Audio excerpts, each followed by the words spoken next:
Good evening, everybody. Welcome. I am Karaoke Bob, along with Mike Stoffer. This is another episode of I Didn't Know That, Tuesday night tradition now here on Facebook, presented by Stoffer Mortgage, where we bring you stuff that we didn't know, Mike sure didn't know, and that maybe you didn't know, and we bless you with new information. Tonight, a very exciting show. We have a conversation with paranormal investigator Sherry Morgan as we get close to that Halloween holiday. Mike Stoffer, welcome to the broadcast. Good to see you again. How are you? I am well, Bob. Good to see you. And I am happy that you are wearing your paranormal socks. That's right. I put on a paranormal socks.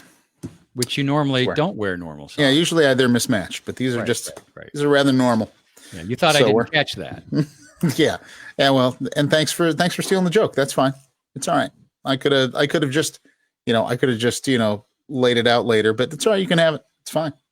All right. Well, it's all right. I'm happy to steal away some of your joy. It always makes me joyful. I know it does. Some of your joy. I know it does. And before we get rolling tonight, because I like to, take a couple of minutes, make sure everybody has a moment to get signed on, because Sherry is really interesting. So as you know, I like to kill a couple of minutes, let everybody get signed on. I want to start off by saying thank you to Melissa Seibert, and she's a regular watcher of the program. She hooked us up with Sherry Morgan. Also Thank through, you, Melissa. Yes, Melissa, great job. Also facilitating that was Mark Seibert, her son, and super real estate agent Mark Seibert, who does a great job at his job of selling real estate. Also, please make sure that you ask your questions during the show. Type them in. Bob will eagle eye them and add them into this program and ask your questions, because we are hoping that there will be a number of people that are very interested in this subject, and they'll have some really interesting questions to ask as well. So I want to make sure that you feel comfortable going ahead and asking your questions. And Bob will be paying attention to that. Right, Bob? Absolutely. That's right. As you notice, I'm already paying attention. And thanks, Mark Seibert, for loving my joke that Mike actually, frankly, botched the delivery. But that's Mike. That's what I'm here for. That's right. As you said earlier, there's very little I know. See, you set me up perfectly when you say Mike doesn't know anything. That's right. So this is why we have I Didn't Know That. And really quick, I think, because I know we do have a lot of musicians in the room tonight, just want to take a moment and of course, if you haven't heard, breaking news of the day that we've lost Edward Van Halen at the age of 65. Rewrote the rules for rock guitar, beginning in 1978, all the way through to his death. So, Eddie, and what I'll say about Eddie, his rhythm playing was as good as his lead. And I think that I could, we've said this before. You and I have talked. I said, I don't think the man ever overplayed anything. Never. I don't think it was possible. He had his skills as a songwriter, a composer, and a performer were on par with his unmatched skill on the fretboard. Yep. So it was phenomenal. Thank you, Edward, for everything. Condolences to Wolfie and the entire Van Halen family. Absolutely. So why don't we bring in Sherry? Absolutely. Why don't we bring in Sherry, who is a paranormal investigator with Ohio State Paranormal Society. Correct, Sherry? And you've been with them since 2012. About that long, yes. Wow. Well, I kind of want to start with you at the beginning. All right. How did you, well, first of all, what is a paranormal investigator? Before I even get to the beginning, what is a paranormal investigator? Well, we have different levels of paranormal investigating that we do. And some of us have gifts. Everybody on our team, now I'm really not allowed to talk about any of the cases, but I can tell you a little bit about what we do. What we do is we're not ghost hunters, which means that a lot of people out there just want to find a ghost. It's people call us when they're at their lowest point. They simply don't know what to do. There might be children involved. a lot of different things. And we go into a location, we determine if we want to investigate, if there's a need for it, if people are being actually hurt. Um, just a lot of different things that are involved in that. As for myself, I have a lot of different senses. Like a clairvoyant, I have visions. I can see things in my mind, like pictures. I get letters like from the alphabet that come in that might be like a person's name, and I can figure it out pretty much from there. I can hear them. That's called clairaudio. And then I can feel them when they're around. Mostly it's like a sensation that comes over your body, like an electrical type of sensation, and that's called clairsentient. I can also smell, like if they're smoking tobacco, those kind of things. A lady wears a certain kind of perfume. I can smell them, and that's called a clairsent. And then there's touching, and that's when they'll physically touch you. And I just just had an experience in Savannah that was quite frightening, and that's called a clairtransient. And then there's tasting. Now, I haven't really tasted anything, from the paranormal. That's called a clairgustin. And then there's the clair empathy. There's a lot of people that have that. That's when you get emotional and you have feelings and things like that. And I take on their emotions, especially at the time of their deaths, because usually they allow me to see their death, and it's not a pleasant experience. So, I mean, that's fascinating. I mean, and you really, that's a lot. At what point, I mean, how does this happen? Is this something you're born with? Is this something, I mean, talk to me about when you first noticed this stuff. These Probably senses. when I was about 6 years old. 6 years old. And, was there an experience that you had that caused that? There is. Yes, I might have been 7 or 8, because my younger brothers and sisters had the same experience, and it's all in our book called Our Roots into the Unknown. And we lived in a very, very old home. And this lady, actually, there was a room in the house on the second floor. And I don't want it to give out all the details of the story, because it's really a very fascinating story. But we managed to get into this room, and I got like taken back into time around the turn of the century. And there was a school teacher in this room, and she had a room full of children, and there were the school desks and everything. And I just like stood in the doorway, and I was like an observer of what was going on. And I saw this man come up the stairs, and he came into this room, and he literally he killed her. He took a knife and he knifed her in front of these kids. And all these kids ran past me to go down the stairs to get out of the way. So that was part of the story, and I probably shouldn't have told that much, but it's one of the stories. So in the book. That's fascinating. So, but I mean, so what do you do from there? I mean, is it like the experience for you? Was it like, what is this? And then do you have subsequent more? At what point do you say, wow, I may have this gift? Or maybe it's not a gift. Maybe you might have thought it was a curse. In a way, when I got to be older, and it's because of our mother. Our mother had some problems, and I think she got misdiagnosed. Actually, I think that she had a lot of the gifts that I received, and some of the other members in the family received.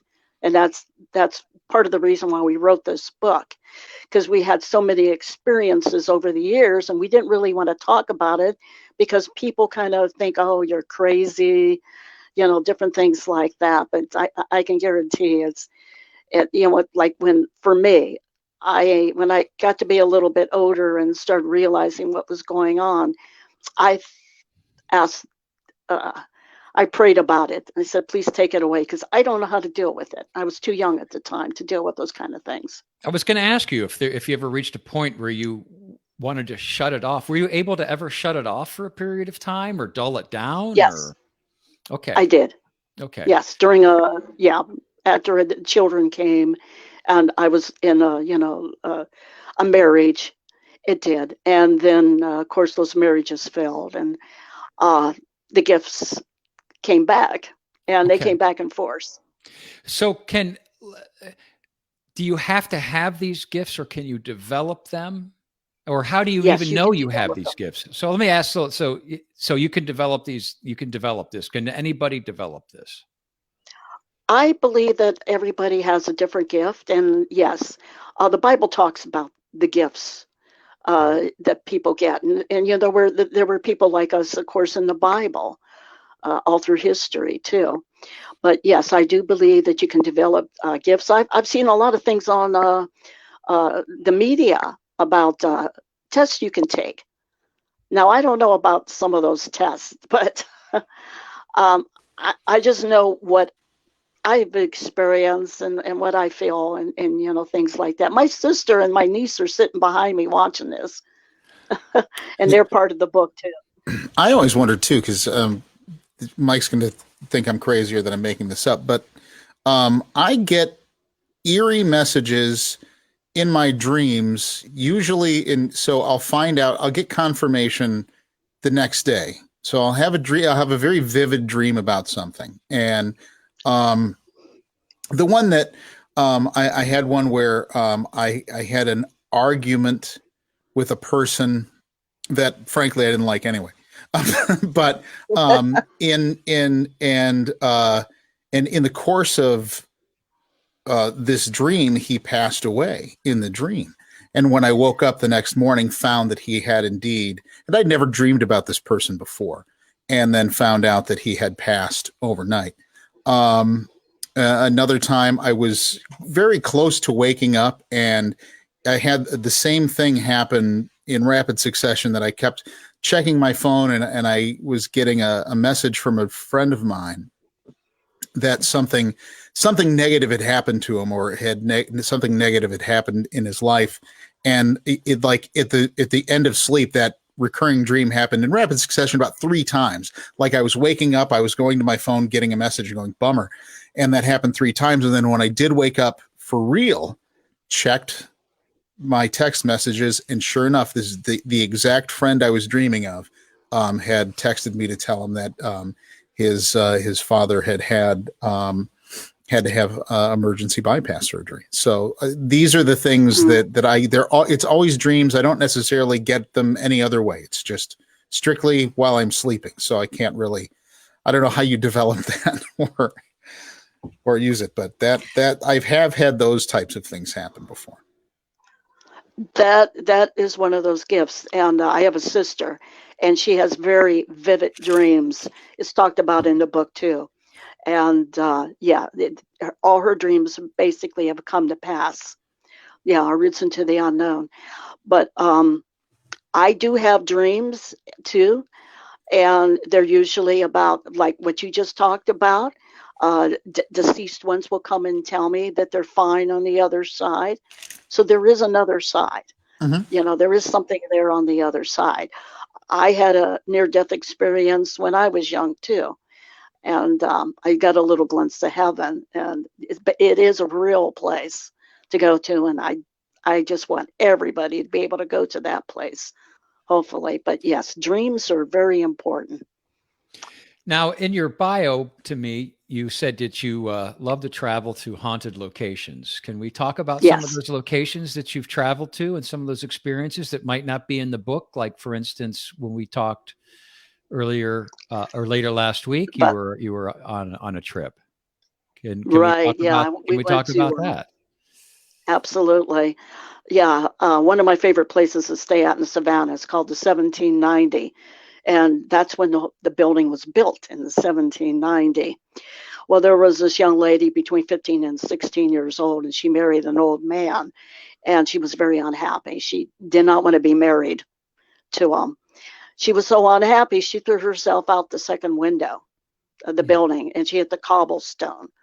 And of course, she died as a result of it. Her name is Anna. And I can tell you that she definitely was my third visit there. This time, usually Anna you can smell her lavender. She used to wear lavender perfume. And she would come into the room and she would float beside the bed. And I've been in the bedroom with other people that were with me. And they can testify that she was there, sort of like a red mist. And I did get her on video. She also liked to turn on and off the lights and on and off the television all night long. Well, this time, this was in the room right next door to where she threw herself out the window. Well, this time, we got to stay in the room where she actually committed her suicide. And as soon as I got in the room and I went to the bathroom, it was really a very, very bad kind of feeling. And I kind of like knew this is not Anna this time. Now, I knew there was a little boy that died there too, because I had a vision of him having a ball and bouncing it down the hallway. Now, the hallways are extremely long. And of course, back in those days, they were just wood. And he was bouncing it and he fell face forward and he hit his face and he died instantly. And I didn't know that before. I found this out later on, that this was really happened there. And there was a man with heavy boots, a pirate. Well, this time in this room, they have books, and then you can write down your experiences in these books. I started looking at some of the experiences. There was experiences that they had left a Ouija board, which is not a very good thing to do. But there used to be a Ouija board in this particular room, and people would play with it, of course. Well, when they did, they obviously opened up a porthole and never bothered to close it. And something came through, and I can testify. I was in the bed. I do have a video on Facebook of a meter spiking up, because it only had one bed. And my friend Betty, she came with me. She's way over on the left side. I got the EMF detector in the center, and I'm way over on the right side, and I had the television on real low. And something touched it's inside of my thigh. Now, Anna's never done anything like that before, and I knew this was not a woman, this was a man. And then they started touching the top of my thigh and started pressing down on it. Well, as I was reading some of these stories earlier, there were stories about that people had experienced the same thing. But during the night, this thing would crawl on top of them and try to choke them. And these stories are all in these books in this room. And the more he did this, the more uncomfortable I got. I didn't want him in that room. So I asked him very politely, please leave the room. You make me feel very uncomfortable. I do not like it.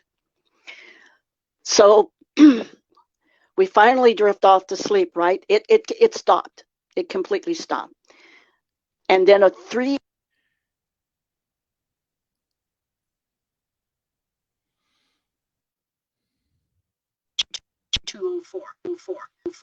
knock, knock, knock, knock, knock, knock, knock, knock, knock, at least 20 times.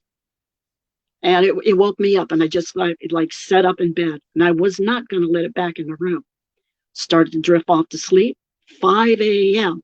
Knock, knock, knock, knock, knock, knock, knock. He wanted me to let it back in the room, and I refused to do it. So I did write about the experience, down at the 1790. I wrote it in the book. So when we left the room, we only spent one night, I went to lock the door, and I said, all right, thank you for, not coming in and bothering us. You can go back to your room now. Wow. That's incredible. I mean, so you got to be tired a lot. I mean, when you go to these places? Uh, I mean, are well, people? that night I was. I Yeah. mean, are there some people that stay in that room unknowingly? You know what? It's I don't think so. I think a lot of people know it, and I think they bring things with them to open up things. You know, like there was no Ouija board we saw in the room because we looked through everything. If there was, they obviously got rid of it years ago. The last time it was recorded in the books was in 2014. So I didn't see anything after that point that there were Ouija boards, but there were a lot of people that said they were being touched, they were being choked, they were being set on in this room, and they would get up and leave in the middle of the night, not come back. Amazing, Bob. I believe you said you had some questions from some of our viewers. We do. We have. Let's see if I can find it. Wow, it is scrolled away. It is frankly gone, which is interesting. I had it ready to go, and it has disappeared. It was more of a comment about a woman who had lost her grandmother, and very soon after that had a dream that she had approached her and found her in bed and asked her how she was, and she's like, "Oh, I'm fine." And Deirdre asks what kind of tools you use in your investigation, and I heard the detector. I can't remember the tool you use, but I know that you can get these. You can get them on your phones. I do have. Yes, you can. And do they work? Thing to do. Yes, they do. Well, the spirit box, but then again, if you don't know what you're doing, you're still going to open up a porthole. So like, basically, I do have a bunch of equipment here, though. So if you download these things and you decide to use them on your cell phone, you better know what you're doing. So if you open a porthole, how do you know that first you opened it, and B, how to close it? Right. Well, that's when you would have to call my team in. We do it as a team effort to close some of those portholes. That's not something you do on your own. And then, you'd also said, something interesting in your story is that you started issuing commands to the spirit, and that politely. And even though they didn't seem all that happy with your request, they abode by how does that work? Because they obviously wanted to come back in, but couldn't because they needed your permission to occupy that space. That's what I'm getting. Right. I asked in Jesus' name. I'm a Christian. Mm-hmm. They have to abide by Jesus. Understood. So there's a definite process that you have to follow. I mean, so you open the portal and you've got to close. So I'm fascinated by the process. Can you elaborate on that process that you have to go through to close it? It's prayers. We have certain prayers that we do in the team, and we use smudging sometimes. Let me see if I can get I don't know if I can bring it up. Well, it's hard to do. Let me see if I can get, okay. You can light this up. Is that sage? Sage, yes. It's called smudging. And you got a feather. I think it's but there's different prayers and things that we do, and I'm part of that team that helps with those things. Not everybody in the team will do it, but. And Becky Pruitt asks, are you only visited by troubled souls? Do you have any happy encounters? Yes, I have. Mostly they're people that have passed that I knew that would come to me either in a vision or in a dream to tell me that they're happier on the other side than they were here. So how do they move back and forth between if they've gone to heaven, let's say, and they come back to talk to you? How does that travel work? What's the mechanism that they use to move back and forth, or is it just one of those things you're granted when you cross over? Or are they trapped? Well, there are traps, souls, yes, but for people that have already passed and gone to the other side, there must be. I can't really answer that. Mhm.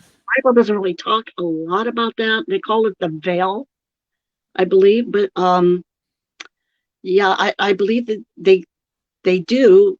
Maybe they get permission to. I'm not Yeah. sure. All I know is it's like I was talking to. I think we were talking about this last week, Mike, about my desire to make friends with animals, and I definitely want to. If there are ghosts or spirits in my house, that's probably my grandparents. I definitely would want to talk to them, but I'm also pretty set on figuring out a way to get back once I'm gone and let people know. So I'll try and remember that to bring back that information to somebody about how that mechanism works. It'd probably be at a dream. Yeah. I mean, if that was already my gift, maybe that's what it's going to be on the other side too. Possibly. Mm-hmm. So, but my dreams are interesting because they're more connected to living people than people who have passed. So where it's a connection to another living person, or I get a sense that somebody's going through something.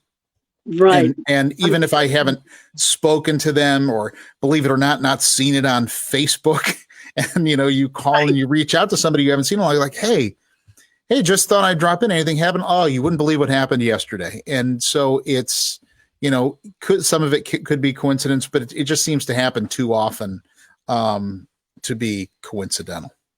I just don't know what it's for yet. You might have a gift. Yeah. What are talk about some of your equipment that you use? Oh, certainly. Let me see. I have some of those things here. Let's see what we start with. Of course, you're probably familiar with the EVPs, which we get on this little thing here. Okay. And what does an EVP do? It actually captures the voice that you can't hear but this will pick it up. Okay. Actually, I have a really good video of EVPs on my computer here that we got in Gettysburg, of a battle going on around us, and mostly these we'll leave these on like for hours or overnight and just sit and see what it picks up. It takes a long time to go through these things to put through them and understand what they're saying. But I have gotten some Class A EVPs on this thing. And is that part of? I saw a Facebook post by the Battlefield Bed and Breakfast in Gettysburg. Is that what you're talking about from that visit? Because they've got a phenomenal picture that you had captured of a ghost by a campfire. It looks like. Which one was that? It says Battlefield Bed and Breakfast, Gettysburg, PA.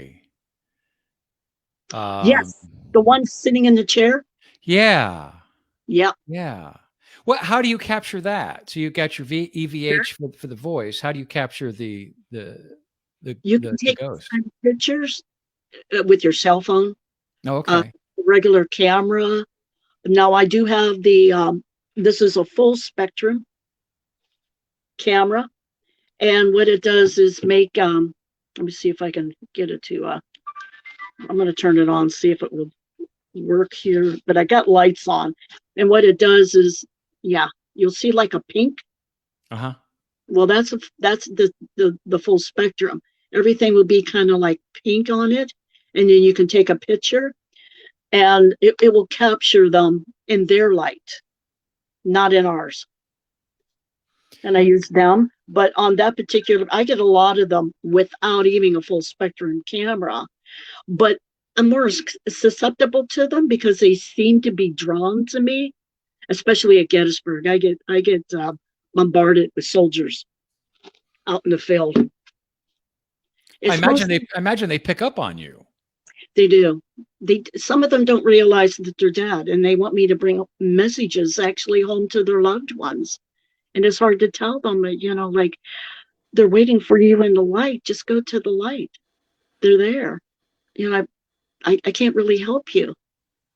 I Is that now? How? I mean, do they Yep. get any reaction to that? Yeah, I was going to say, how do they react when you tell them, like, you might want to sit down for this?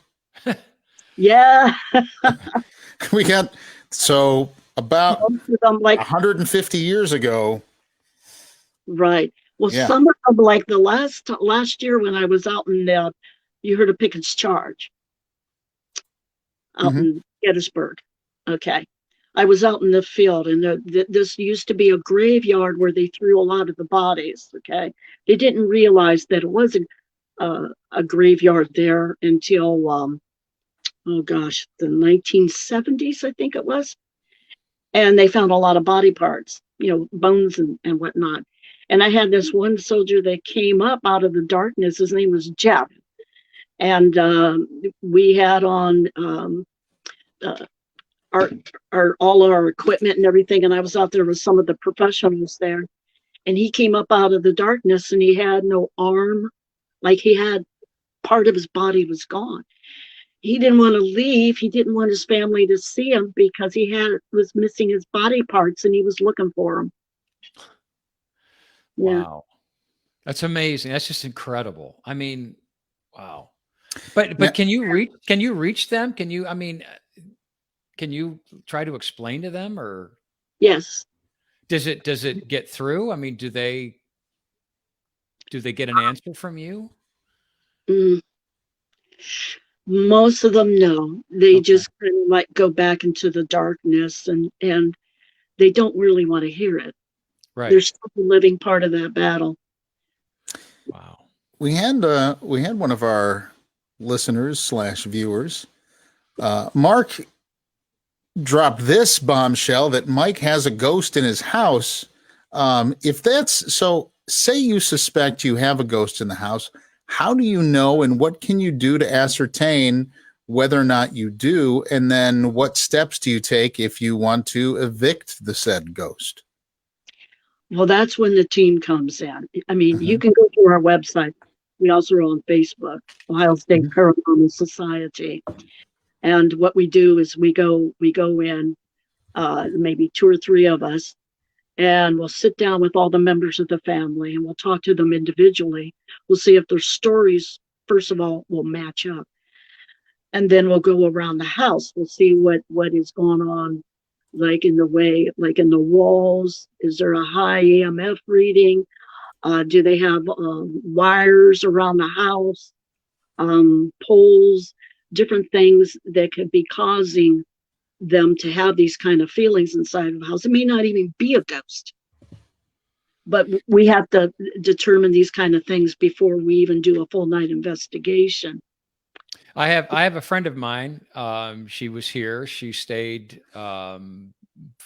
she came into town for a seminar, and she has similar abilities to you. And she told me that there is a woman in the house, a ghost. And I was completely clueless about it, but she went into great detail about this person. And I never really did anything with it because it never bothered me. And I figured as long as I was oblivious to it, we could all live in harmony together, I guess, is kind of the way I looked at it. I mean, why Right. stir up trouble? So that's kind of where that question came from, because I was telling Mark Seibert about that someone told me that I have, a ghost in my house, but we seem to be coexisting. I live in a house that's like about 115 years old, and there's 2 old women here, but we all coexist together, and they're happy with the changes I made in the house. They never bother me. Yeah. And if they're comfortable with you, and they're not going to bother you at all. I mean, Sherry, I could talk to you all night. I mean, I just find this I could talk all night. I just think this is incredibly fascinating. And, I recommend that. When did your book come out? It just came out, Tracy, what was it, about 6 weeks ago? So 6 weeks ago? Okay. It just recently came out. Okay. And you can buy that. You can buy the book. Bob, show the book again. It's available on Amazon, and you can also get it on Kindle, Our Roots into the Unknown. It just sounds really fascinating because I was able to pull up on Amazon some of the contents, with the chapters, beginnings of a haunted family, the forbidden room, the house that Dad built was not a house. That chapter sounds really, really interesting to me. It's very interesting. I think you'll find that.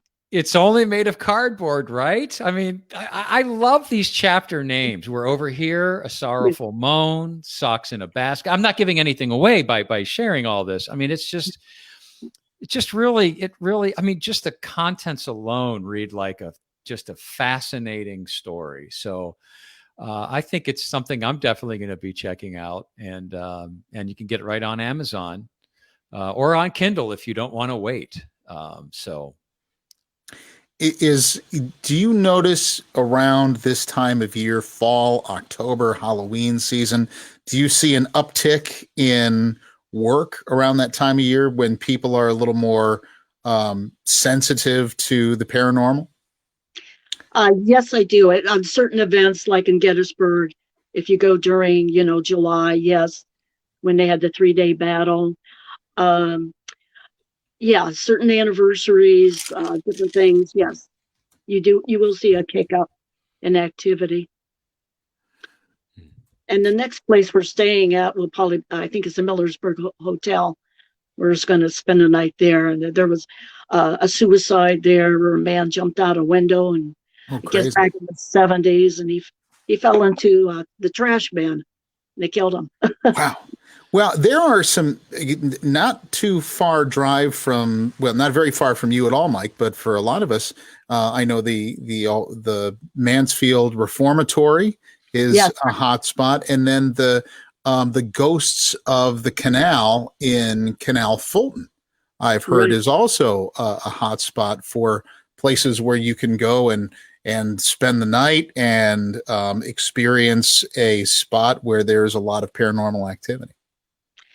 Our team has investigated overnight at the Mansfield Reformatory. So I can't talk about what happened there, with the team. But I can tell you that I was there with my cousin not too long ago. And we were walking, there was a thunderstorm going on outside. And we just came out of cell block 3. And she gets a text next to me.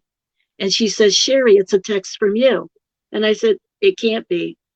I'm not on the phone." And the message said, "Here, HERE." Wow. Something wanted to communicate with us. It was really strange. When there's, I've been to are you familiar with the Bijou Theater in, is it not, it's not Nashville. It is in Knoxville, Tennessee. It is, it was at one point a Civil War hospital. It was a mental institution, and now it is an operating theater. And the top floor they've restored everything else but the top floor because nobody wants to go up there. So of course, when I was there, it was like, I gotta go check out this top floor. And so when I get up there, my phone, true story, my phone just starts taking pictures just on its own. I wasn't touching it. It was just taking a bunch of pictures. Now, I looked through them and they all ended up being nonsense. There was nothing that I could see on them that would say, "Oh, it's a ghost." But it was kind of I don't want to say it was a scary moment, but it was an eerie moment for sure. Right. Yeah, they can manipulate your cell phones, your cameras, your lights. I would say I would tend to I would believe that just because, if you can detect them with what was it, the EMF? Right. Detectors, that there's something about how they're, wherever they're operating is on a certain type of electronic or light frequency that is similar to, that is around the frequencies that our electronics run on, which is makes it, the reverse engineer in me is like, okay, I can see how that makes sense. And on the opposite side, while you two are talking, I just sail right through, oblivious I mean, I don't know whether I'm lucky or unlucky. I mean, I just sail through oblivious, but Yeah. like the whole, like Bob would tell you, like I'm always oblivious, but Right.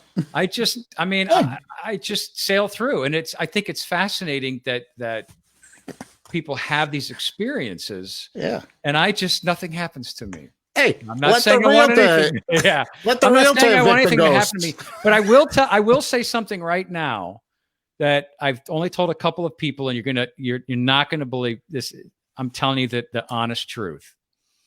I woke up this morning and Eddie Van Halen came to mind. I knew that Eddie had been sick. In fact, I'd read an article about 2 months ago where David Lee Roth had said that Van Halen was never going to tour again. And Wolfgang, Eddie's son and bass player, chimed in and said, Roth doesn't know what he's talking about. And I was like, oh, Eddie's very, very sick. And I woke up this morning and I can't really put my finger on it. Maybe this is the closest I've come to maybe an experience, but I was like, Eddie Van Halen just really came to mind, and find out later this afternoon that he had passed. I mean, that's as close as I can get for me. So I feel kind of left out of the party with you two that have these interesting experiences. There's a lot. My great grandmother passed away in the house 3 doors down from mine. And so now it's a rental. And every tenant that's been in there has sworn there's a ghost in there. And so my response to that is like, if there is, the only person that we know of that died in that house was my great grandmother, very peacefully. She was 90 years old, died in her sleep. She had the National Enquirer in her hands. Her glasses were just kind of slumped down her nose. I think there was a half a banana on the nightstand. And she was just, she passed at home. And if you knew my great grandmother, that was what you had wished and hoped for her, because she was just the greatest soul that, you could possibly know as a child. And they all swear that there is a woman in that house. And right. So the 2 old ladies here, they're very comfortable here. They passed away here, and she had a wonderful passing. I hope all of us are so lucky. Yeah. Yeah. Or if it's not comfortable, I hope it's quick. Just right. Yeah, that too. Bob, is there anything from our watchers? Any questions for our watchers? Melissa. Great question from Ronald Morris, who asks, how do you know you're not communicating with a demon or a satanic entity? That's a very good question. They are very deceiving. And a lot of times they'll show themselves in different ways, like children. We've had a lot of them show themselves as children. I've actually have encountered them in the past. They have a very different feel about them. They have a presence that is unbelievable. They're really hard to get rid of. Don't even go there. But a lot of people will, like playing with the Ouija boards, they don't know what they're doing, and half the time they end up getting a demon. And kind of a follow-up to that. So, getting the demon or the satanic entities, do we have any idea what they're motivated by, why they're stubborn, why they're hard to get rid of? What is their, do we understand anything about what their goals or what their desires are for interfering the way they do? Well, the demons are fallen angels, and they work for Satan. And Satan wants to have the world. I mean, he wants everybody. He doesn't want anybody to go to heaven. He wants them all to go to hell. And I could go into all of that, with the Bible, what the Bible tells us about that. But yes, we have a Satanist on our team as well that helps to get rid of those kind of things. Like if we think somebody's being possessed, that could be a future show, but yeah, absolutely. Right, for absolutely. Sure. I think you could be somebody that could come on anytime you wanted. I mean, I think that you have phenomenal information, and I think you're a great guest to have. I got another one there, Bob. Go. Yeah, and Melissa Seibert's just chiming in. She's saying that Molly Stark in Canton is supposed to be haunted. The old Massillon State Hospital, also known to be haunted. People say even though the hospital is gone, they hear screams to this day. We actually did an investigation on Massillon State Hospital, and I did get a picture of a woman, kind of like in midair, where it's where they used to meet. The building's still there. I can't really go into all the details about Massillon State, but I do know that at Molly Stark, we were just there not that long ago, and we were walking around with my sister and my niece and that, and we got a big sense of lilacs, but there were no lilac trees. And we don't know where the lilac scent came from. And then all of a sudden we hear this bone-chilling laugh. I can't even explain it. And here I got a picture of this thing on top of the building on the roof.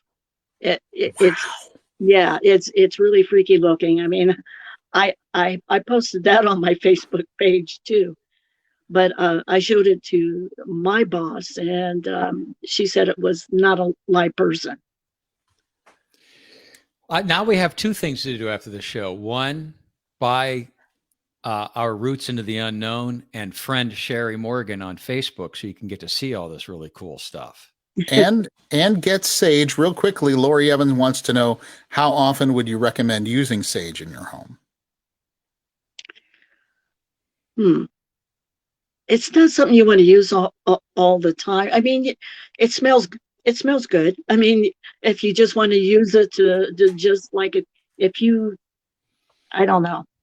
If you think you brought something home with you, I mean, why would they think they would need sage? I mean, we don't even use it that much. So I want to ask you something about this sage thing. I know that we've gone way over time, and I do this all the time, and then Mike's going to get mad at me when we're done, but I don't care because this is important. So my wife burned some sage because she felt some kind of presence she didn't like here. And I said, be careful, because if my grandfather or my dad is here, I don't necessarily want them to go. So my daughter stays to watch our dogs. She sleeps in our bedroom, notices the burnt sage in the bedroom. Now, she has become the keeper of the family grave sites. Okay. She's really interested in making sure that everybody's grave is taken care of. Her and my other daughter, she goes most often to visit my grandfather, my dad, which is her grandparents, and then all the other family that's in this one graveyard. And so that's one of the things she does. So she notices this. I don't know any of this. And then so this Saturday after we get back, 3 of my cars die. My ice maker quits working in my refrigerator. The air conditioner breaks. So all these things break at once, and then I fix one thing, and then something else breaks. And so I end up talking to my daughter, like, I've just had a hell of a time. These guys, like, I don't know what I did wrong, but all this stuff broke. She's like, yeah, that's really weird. Then she made him more angrier. She took my other daughter, and they went to visit the grave sites. And so my grandfather and my dad both had great senses of humor. So she's sitting around the grave sites, and she's going, hey, just want to let you know, guys, I found some sage laying around your house.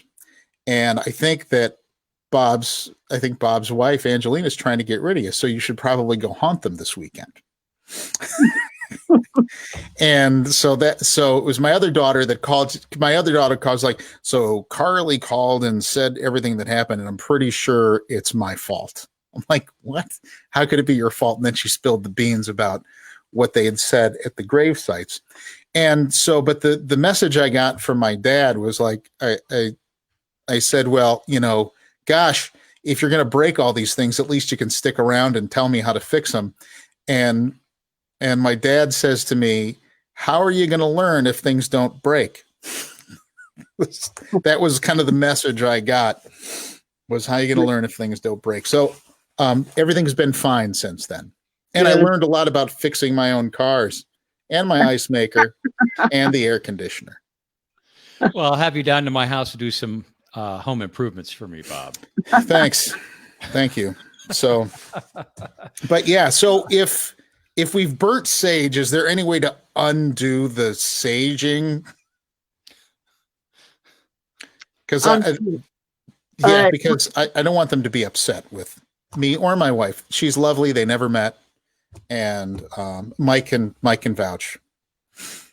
Well, like I said, it's not something you just want to do on your own. I don't advise anybody to try that on their own. Like I said, we do it with prayers, certain prayers and things, and when we know what we're dealing with. But Right. yeah, you obviously had something in the house you didn't want to get rid of, and what you did was made them angrier. Like, Yeah. don't get rid of us, like, stop it. But I'm not really sure about that. Well, things have been okay. I've been walking around and just talking to the air for a while and reassuring them everything's okay. So I assume that that's working. The closest thing I come to sage is I recently bought a pair of sage colored jeans. That's as close as I'm going to come. Color. I used a lot of sage this morning in my breakfast scramble, and it was really terrific. True story. I'm a delegator. So if I wanted to do anything along those lines, I now will call Sherry. That's a good. I would even think about, because Bob, your experience just makes me not even see. I'm glad that I've just. I'm so clueless. I wouldn't even know to burn sage. Well, what my MO is that I'm going to go try and do this on my own just to see if I can, because I believe that I possess all the raw skills to be able to accomplish any of these things, right? So what happens is I usually get to a certain point, go, time to call a professional. Yeah. So yep. That's right. Well, Sherry, it's been an absolute delight to have you on the show. Thank you so much for spending so much time with us. I know the chat room was packed all night, and everybody else really enjoyed it. Had some great questions, and it was really, really a terrific time. Hopefully we can have you back. Well, thank you both for letting me be on the show. Thank you, Sherry. Great job. And on Amazon and on Amazon Kindle, you can find and buy Our Roots into the Unknown. Right.